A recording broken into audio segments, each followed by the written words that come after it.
नमस्कार। आज हम आप सबके सामने दिल्ली महिला आयोग के पिछले 8 सालों के कामों का वर्णन रख रहे हैं।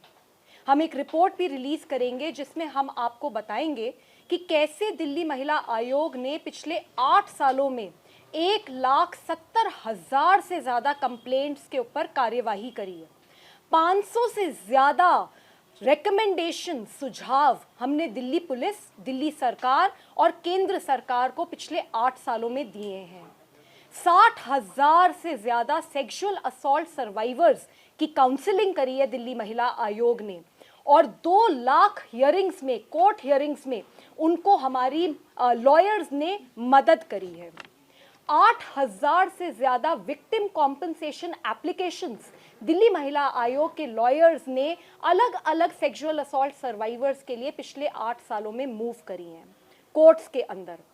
30,000 एफआईआर सेक्सुअल असॉल्ट और सेक्सुअल हैरेसमेंट के ऊपर दिल्ली महिला आयोग के द्वारा करवाई गई हैं दिल्ली पुलिस द्वारा। 41 लाख कॉल्स दिल्ली महिला आयोग की 181 हेल्पलाइन में रिसीव हुए हैं। हमने अटेंड करी हैं ये कॉल्स पिछले 8 सालों में। 2,500 से ज्यादा लड़कियों को सेक्स ट्रैफिकर से हमने रेस्क्यू करा है और हमारे मोबाइल हेल्पलाइन प्रोग्राम ने 2,60,000 से ज्यादा ग्राउंड की विजिट्स करी हैं जिसमें हम महिलाओं तक और बच्चियों तक पहुंचे हैं और उनकी मदद करी गई है। 2 लाख से ज्यादा कंप्लेंट्स तो हमारी महिला पंचायत सेंटर्स में ही रजिस्टर हुई हैं। तो अगर टोटल मिला के देखें तो 3,70,000 कंप्लेंट्स के ऊपर दिल्ली महिला आयोग ने 8 साल में काम करा है। 50,000 से ज्यादा कम्युनिटी मीटिंग्स ऑर्गेनाइज करी गई हैं। 3,000 केसेस तो हमने साइबर क्राइम के ही हैंडल करे। तो दिल्ली महिला आयोग 24 घंटे दिन रात काम कर रहा है।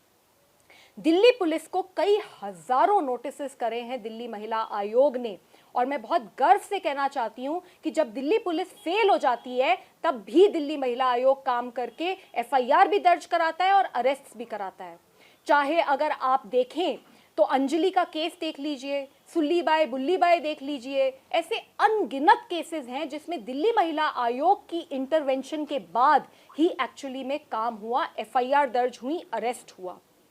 एक 8 महीने की बच्ची के साथ दिल्ली में, देश की राजधानी में बर्बरता से बलात्कार करा गया था।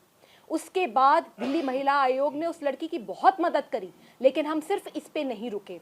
मैं अनशन पे बैठी, 10 दिन तक भूखी बैठी रही और उसके बाद केंद्र सरकार को देश में ये कानून बनाना पड़ा कि छोटे बच्चों के बलात्कारियों को फांसी की सजा दी जाएगी।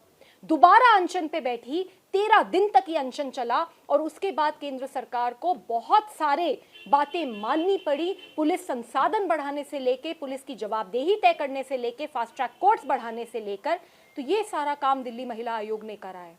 मणिपुर की लड़कियां हो चाहे उन्नाव की लड़की हो, देश में जब जब कहीं पे रेप हुआ, कहीं पे ज्यादती हुई महिलाओं के साथ, दिल्ली महिला आयोग उन लड़कियों के साथ खड़ा रहा।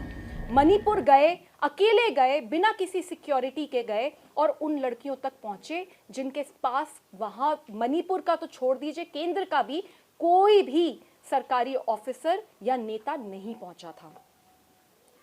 जीबी रोड हो चाहे स्पा हो, जहां जहां सेक्स ट्रैफिकिंग के केसेस आए, दिल्ली महिला आयोग वहां अंदर घुसकर लड़कियों को रेस्क्यू कर आया और ये बहुत बड़े माफिया के साथ डायरेक्ट टक्कर ली। चाहे वो इलीगल लिकर बेचने वाले हो, चाहे वो किसी भी प्रकार के इंटरनेशनल रैकेट्स हो, दिल्ली महिला आयोग बिल्कुल नहीं डरा।